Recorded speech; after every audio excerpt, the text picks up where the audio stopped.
آج کل میں ایک جو چیز میری زندگی میں جو میں سیکھ رہا ہوں آج کل جو میری میں اپنے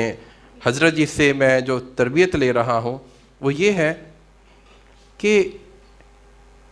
تقدیر پر ایمان رکھنے والا شخص صبر اور شکر پر جلدی آ جائے گا۔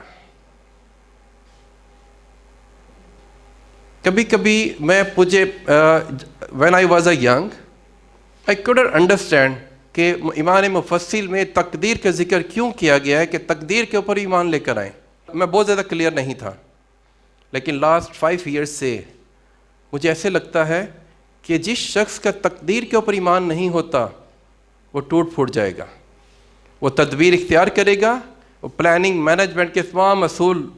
کو فالو کرے گا، جب ایگزیکیوشن میں پورا زور لگائے گا، ایفرٹس لگائے گا اور ریزلٹس اس کے حق میں نہیں ہوں گے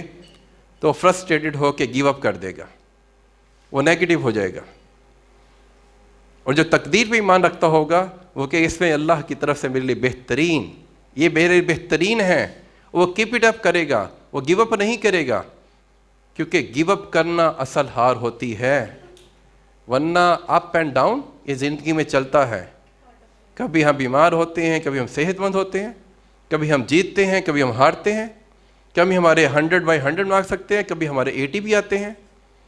تو اپنے بچوں کو ہم نے چیلنج اٹینر بنانے کے لیے ایک بات کی نصیحت کرنی ہے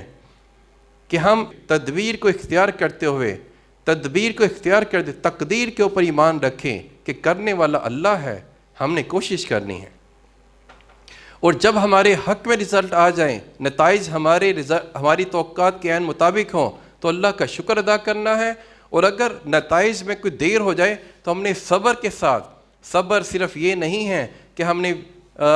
پیشن کا مظاہرہ کرنا ہے، خاموش رہنا ہے، نیگیٹو نہیں ہونا، نہیں، صبر کی ایک میننگ یہ بھی ہے کہ استقامت اختیار کرنی ہے، مین ٹو کنٹینیو یور ایفرٹس، اپنی محنت کو مسلسل محنت پہ بلیو کرتے ہوئے لگے رہنا ہے کہ انشاءاللہ آج نہیں تو کل رزلٹ ضرور آئیں گے۔ الکریم کیمپس والو، آپ کے رزلٹ اس لیے آئے ہیں کہ آپ کنٹینیوس ایفرٹس پہ بلیو کر رہے تھے، آپ نے گیو اپ نہیں کیا، آپ نے چیلنج کو قبول کیا اور آپ تدبیر اختیار کرتے رہے، تو آج الحمدللہ ہائی اچیور بن کے بیٹھی ہوئی ہیں آپ سب لوگ یہاں پر، الحمدللہ۔